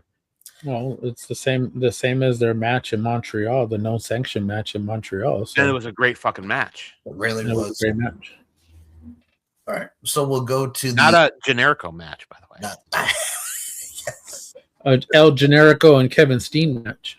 Yes. Nothing like that. Wonder whatever happened to that El Generico fella. I don't know. I don't know. He was in TNA for a little while. This is very true. So we'll go to, since we're talking about it, the Men's Royal Rumble. So here is the announced participants thus far. Cody Rhodes, Gunther, Jey Uso, Rey Mysterio, Dragon Lee, Penta, Roman Reigns, Solo Sikoa, Jacob Fatu, Braun Breaker, Logan Paul, Bronson Reed, Austin Theory, Javon Evans, and Oba Femi is who's announced thus far. And the three of us, by the way, we're also going to be on it. Yes, I know. Who can forget about the three of us? I drew numbers. Actually, I think Finn Balor might actually get in because tonight on Raw, Rey Mysterio is actually injured. Yeah, and there's Finn Balor's gateway. Yeah, Yep. he got injured in the match against the Vision. Yep, against Austin Theory. That's right. Yep. That dude cannot catch a fucking break. No, Damn it, Ray. not for the life of him. Like, It's I'm like, sorry, but Ray, it might be time for you to pack it in. I know he wants that moment with him and Dom to be his Last- retirement match, but then that's also another person that can't get off the injured list either. Yep. Got hurt, came back, got hurt again, came back, Came back. got hurt again. Got hurt again. Damn those Mysterio guys. And now Aleister Black is out too. Yeah. He broke his ass. If I was to say who I wanted to be a winner in this, so my story, much like Dan did with Sami Zayn and Kevin Owens, my story is with Gunther, and we'll get to his match in a second. But I look at it like this: Gunther has become like the runner-up with him and Cody Rhodes the last couple times. I think it's his time to shine, his time to win, and I think it really holds true to the fact of with this career killer. Killing the career of CM Punk by taking his championship, and CM Punk is the one who beat Gunther for the championship back in the summer. So I think that's another tie-in. Or Roman Reigns would be interesting because I would have Roman Reigns win, and the person I'd have him go for CM Punk is because Punk and Reigns have that tie-in from War Games and everything from that standpoint. So I think that would be cool. So if I had to pick one, it'd be Gunther or Roman Reigns. But for me, just because of the story of the Rumble and him being a runner-up and his obvious just career awesomeness that he has right now, the general heat, I got to go with the ring general Gunther. Paul, goddamn, no, sorry, goddamn. I think one storyline that you could go with that. Okay. I'm thinking Mick Foley 2000. All right. You have Gunther beat AJ. Yep. But then Gunther's in the Rumble. AJ jumps the barricade, tosses Gunther out of the ring. That's cool. That's another nice one too. All right, I feel so you. Then we get Gunther who says, "No, you're not leaving like that." We have Gunther versus AJ at Mania, where it should really end. Yeah.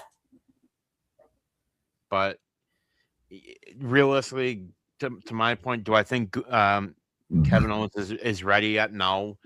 I think I remember reading something like they were saying 12 to 18 months for a broken neck. Mm-hmm. For the men's, I would like to see somebody get it that hasn't had it. Yeah. I'd like to see LA Knight. Yeah. He would be a superb choice, but god damn it, if we get Cody winning the Rumble again. Yeah, right. Or Jacob Fatu would be cool to win. He would be, we do have that thing with, Drew and Jacob Fatu.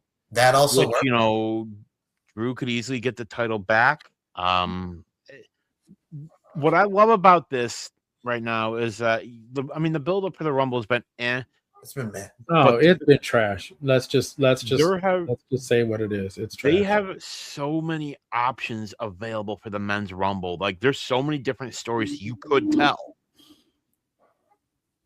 I mean, I really would like to see somebody get it that hasn't had it. I think, Jacob Fatu is super over. Crowd loves him. They dig him. He'd be good. LA Knight, I think if you're going to go with LA Knight, you have to put the title on him at Mania. He's come close so many times that, for credibility-wise, he needs it. I mean, it fits, absolutely. I think, like you guys are mentioning with the surprises, we've seen Jericho. We mentioned, for NXT, I would love to see guys obviously Javon Evans. Ethan Page would be a great surprise.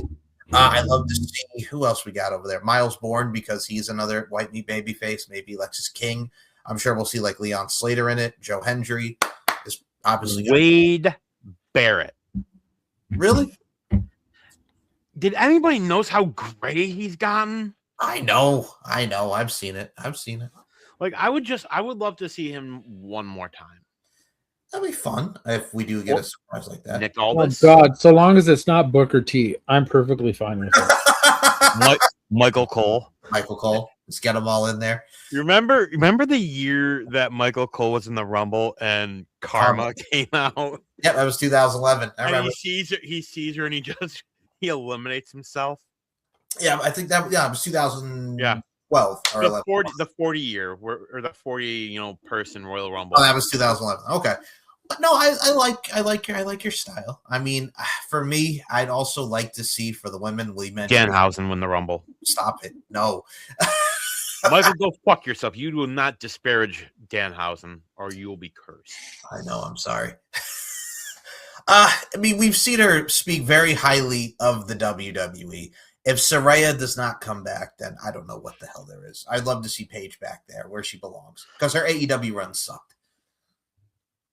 It just seemed I think it got derailed because she got injured. So yeah, at least that's. I got one for you. Oh, Natty. Yes, but it has to make sense. I mean, if you can't just slot her in, not slaughter, and not slaughter, but slot her into that picture. If you don't have sort of a story with her and maybe Stephanie, or maybe her or Jade Cargill, because unless they plan on having Raquel win it, which I wouldn't be mad at, I would not be mad at whatsoever. It's nothing against Stephanie Becker, but I'm just saying, if you're as fans, I would love to see her win. Raquel, especially after everything that she had gone through with the skin disorder and everything. Yeah, I would love for her to be out there and doing her shit and being.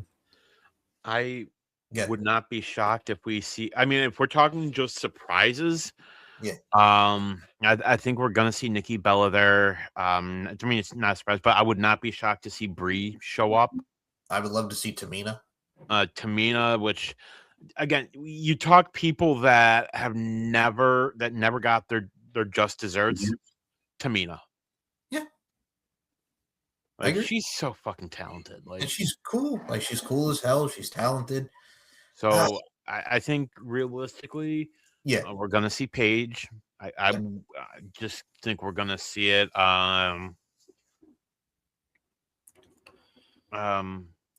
Mariah May, which I'm drawing Blake Monroe, yeah. Blake Monroe, yeah, her. Thea Hale would be fun. Hale would be fun. Jordan Grace, JCJ, Trish probably. Lita, maybe. I don't know. Harvina Whippleman. Stop it. You know what? Santina Marella. Oh God. Ariana Grace. Hey. Okay. Here's an idea. Ariana Grace, but then Santina eliminates her. You look so good to me. Okay. Look. Okay, so on the real, if I'm looking at the men's, at least for the men, I wouldn't be mad with Jacob, because he, like you said, he has a story with Drew McIntyre. If I'm looking at anybody else, I think Gunther would probably be my top choice. Cody doesn't need it. No. Neither does Roman. And I know it's been umpteen years since the last time, and it's been going to be 11 years since the last time Roman won it, right? Yeah, 2015. Yeah, he's only. Yeah, we know what happened. We know what happened that night. Yep. Oh, that crowd was pissed. Yep. No, you don't say. You don't say. Who was it? Was it down to him and Rusev, wasn't it? Down to him and Rusev. Remember Big Show and yeah, Big Show and who? Kane. And Kane kind of like eliminated themselves. Yeah. And then he eliminated, and Rusev came from under the bottom rope because he wasn't eliminated, and then Roman eliminated him, and then everybody fucking just fuck this. And not even Rock coming out helped him any, because they were booing the shit out of the Rock too, which I could say that should have been the night that Roman turned heel. Yep, I agree. Yeah. But it was Vince, and he didn't want him to. Now here's who's so far, like we mentioned, who's in the men's one and who we think on that front. Here's who's in the women's: Io Sky, Rhea Ripley, Roxanne Perez, Liv Morgan, Raquel Rodriguez, Bayley, Lyra Valkyria, Asuka, Chelsea Green, Jordan, thank you, Jordan Grace, Charlotte Flair, Alexa Bliss, Nia Jax. Stop it. Yeah, can you imagine Abyss? Alexa Bliss, Nia Jax, Lash Legend, Julia, Maxine Dupree, and Becky Lynch. Go ahead. So Raquel wins the Royal Rumble. Yes. Jordan Grace wins Elimination Chamber. I like because it fits. It fits both of those titles. And unless by some miraculous fucking thing that happens between now and WrestleMania, unless Jade all of a sudden finally decides that she's going to defend her title, a la fucking Roman Reigns. She wrestled in a match, but she hasn't wrestled to defend her title. Jade Berg. Do you also kind of consider the fact she's wrestled under 8 minutes in the last fucking year? Do you also kind of consider the fact that maybe Bianca Belair makes a surprise at the Rumble and wins? So, another thing to consider for the men's side, Braun Breaker. Yeah. Well, no, because he's got the. I'm thinking it's going to be him and Seth at WrestleMania. Honestly, I could see him winning Money in the Bank. Okay. Yeah, that would be another one that I would say winning Money in the Bank or Elimination Chamber. I don't know, one or the other. as I said it to you guys, him losing to Punk at Raw a couple weeks ago made sense. Would you He mind a needs that triple moment. threat? Would you mind a triple threat for any of those titles? No. Or you just want them a straight up match for any of the main titles? I don't know. I prefer the one-on-one, but a triple threat doesn't anger me. One of the rumors, and here's why why I don't think it's going to be Gunther. One of the rumored matches being discussed for Mania is Brock versus Gunther. I would wait till SummerSlam. No, I wouldn't wait that long, because if Brock is literally gonna leave, then you might as well do it sooner rather than later. Because if you're just gonna prolong it to SummerSlam, then you're not doing anything with Gunther between now and the end of the year. It's just like he's gonna be Randy Orton, the legend killer. So you need to do something with him. So if you're going to put him out there, if by some chance that match ends in a disqualification by, I don't want to say Gunther, but I want to say somebody interferes, which I already predicted with Cody Rhodes and Jacob Fatu, but they kind of never started the match. But I guess I still get a victory for that one, because it was a great brawl that ended with Drew McIntyre. Oh, come on, man. They didn't even stop. No, it was great. It was fantastic. And Styles and Nakamura nailed it. It was a good show, but I think for me, like you guys were saying, like AJ Styles and Gunther, he started at the Rumble in 2016. He debuted there, ending it at the Rumble, but the only caveat is it's in Saudi Arabia. I would not want him to retire in Saudi Arabia. So here's kind of, I'm going to call the finish for Gunther versus AJ. Hit me. Think Bret Hart versus Roddy Piper, WrestleMania 8. Jeez. Oh, wow. So Gunther's going to get AJ in the sleeper hold. They're going to get near the ropes. AJ's going to do the thing, where he kicks off and kind of flips back. Yes. And he's got Gunther tapped, and he's going to get Gunther down 1, 2, 3. That's a cool ass finish.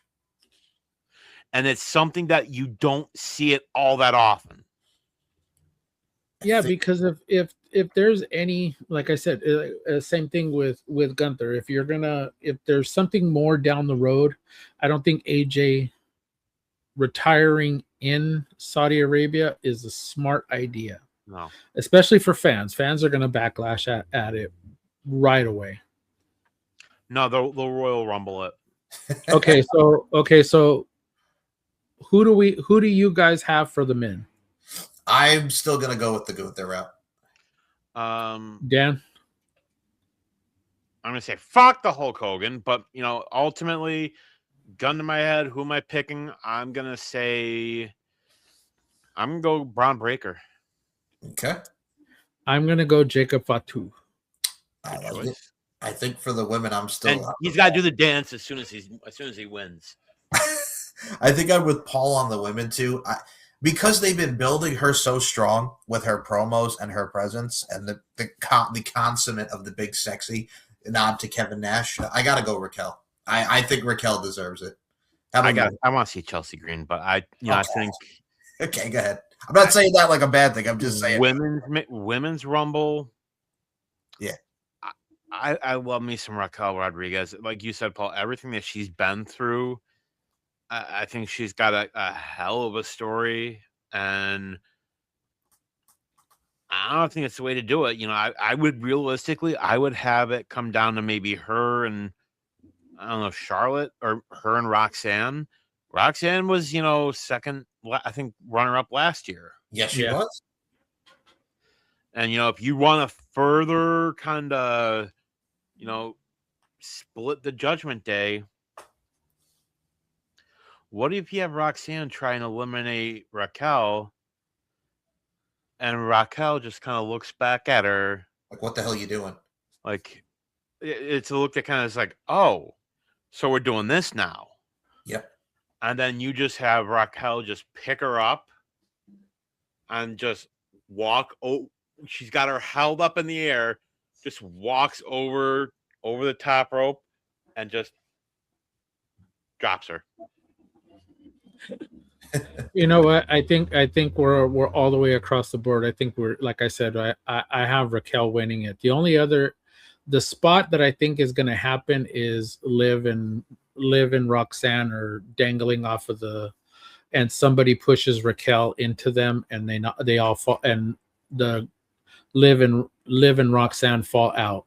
That would probably be the only way. I think there would be a little bit of a riff, or why didn't you turn around? Why didn't you just help us? And blah, blah, blah. But, that could kind of come in any sorts of way you want to look at it. But I think all the way across the board, I think we all can agree it's Raquel. To further your idea, Paul, to expand on that, I've kind of done the whole, like reusing old spots.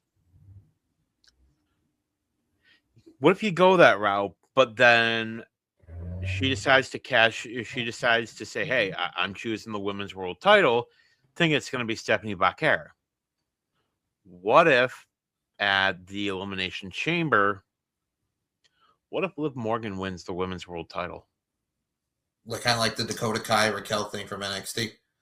So think about it. We kind of get a sort of a Shawn Michaels Diesel thing kind of going on here. Mania 11, yep. And we have Raquel kind of do the whole Batista thing where she kind of starts to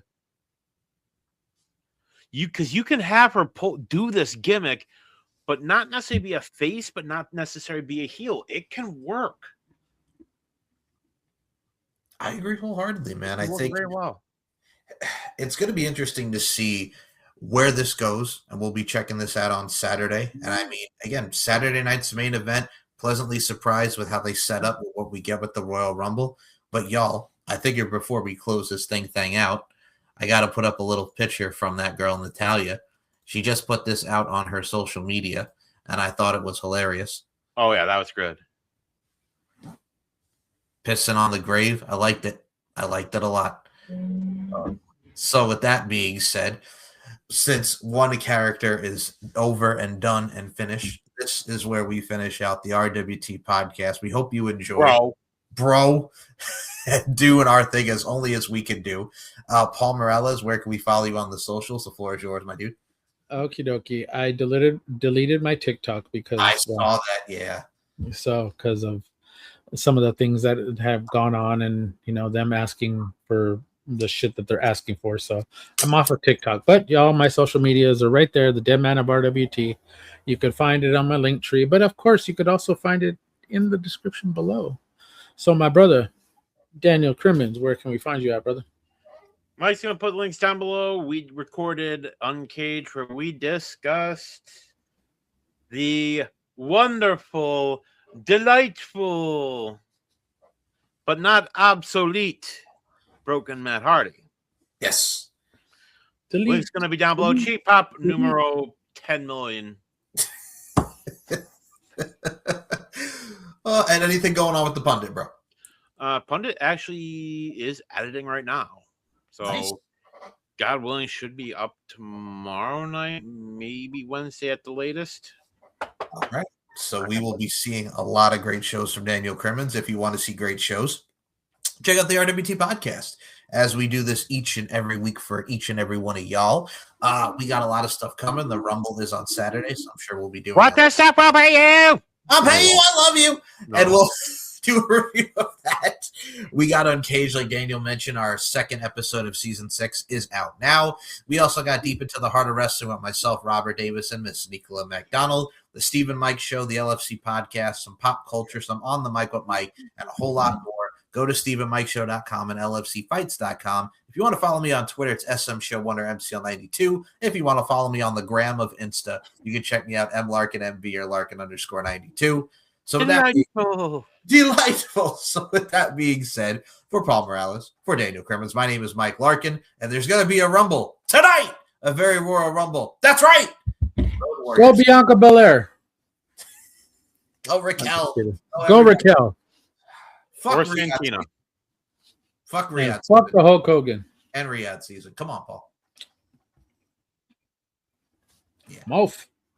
I don't give a shit if it's fucking Riyadh season. I don't give a shit. Thank you. I absolutely do not give a shit that it's fucking Riyadh season. I don't go to fucking Saudi Arabia. I don't fucking go to the Middle East. I don't give a damn.